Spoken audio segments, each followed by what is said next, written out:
আর মাত্র কয়েক ঘন্টা এরপরেই শুরু হচ্ছে বহুল আকাঙ্ক্ষিত ত্রয়োদশ জাতীয় সংসদ নির্বাচন। উৎসবমুখর পরিবেশে ভোট আয়োজনে এরই মধ্যে প্রস্তুতি শেষ করেছে প্রশাসন। ভোট উৎসবে যোগ দিতে অধীর অপেক্ষায় দ্বীপ জেলা ভোলার মানুষ। এ নিয়ে আরো জানাচ্ছেন আমাদের সহকর্মী মাইনুল মারুফ।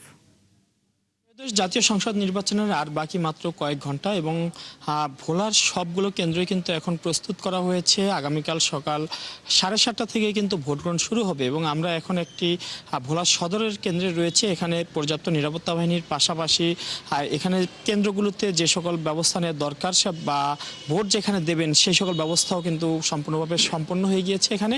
এবং এর পাশাপাশি ভোটাররা যে সকালে এসে যে লাইনে দাঁড়িয়ে ভোট দেবেন তার জন্য কিন্তু আমরা দেখি যে বাসের মধ্যে দড়ি দিয়ে কিন্তু লাইন করা হয়েছে, যাতে ভোটাররা এসে সুন্দরভাবে লাইনে দাঁড়িয়ে একে একে যেন ভোট কেন্দ্রে প্রবেশ করতে পারেন এবং ভোট দিতে পারেন।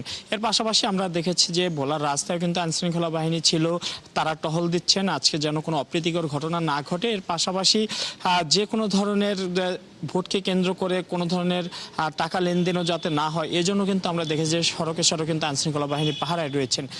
আমার সাথে আমার ভোলার যেই রিপোর্টার রয়েছেন আমাদের তিনি আছেন, তাকেও একটু আমাদের সাথে আনতে চাই। তার সাথে তিনি যেহেতু বেশ কয়েকটি ভোট কেন্দ্রে গিয়েছেন, তিনি বাকি তথ্যগুলো কিন্তু আমাদের বেশ ভালোভাবে দিতে পারবেন। ভোলার কয়েকটি কেন্দ্রে আমি সকাল রাত্রে কয়েকটি কেন্দ্রে গিয়েছি। ভোটের যে সরঞ্জামগুলো রয়েছে সেই সরঞ্জামগুলো দেওয়ার পরে আমরা অনেকগুলো কেন্দ্রে ঘুরে দেখেছি, কিন্তু এখন পর্যন্ত কোনো অপ্রীতিকর কোনো ঘটনা আমরা দেখতে পাইনি। তবে সকল কেন্দ্রগুলোতে প্রিজাইডিং অফিসার এবং আনসার, পুলিশ সহ অন্যান্য যারা রয়েছে তারা সবাই কিন্তু এখানে তৎপর রয়েছেন। এছাড়া আপনি জানেন যে আর মাত্র কয়েক ঘন্টা পরেই ভোলার যদি 4টি আসন বলি তাহলে প্রায় 17 লক্ষের অধিক ভোটার রয়েছেন। তারা কয়েক ঘন্টা পরেই তারা ভোট দেওয়া শুরু করবেন।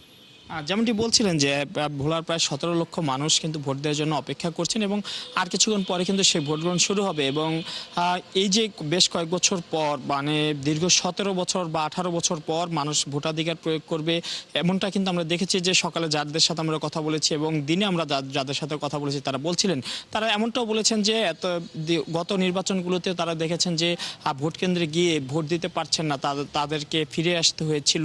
তারা গিয়ে দেখেছেন ভোট দেওয়া হয়ে গেছে, আগের রাতে ভোট দেওয়া হয়ে গেছে। তবে এই নির্বাচনে তারা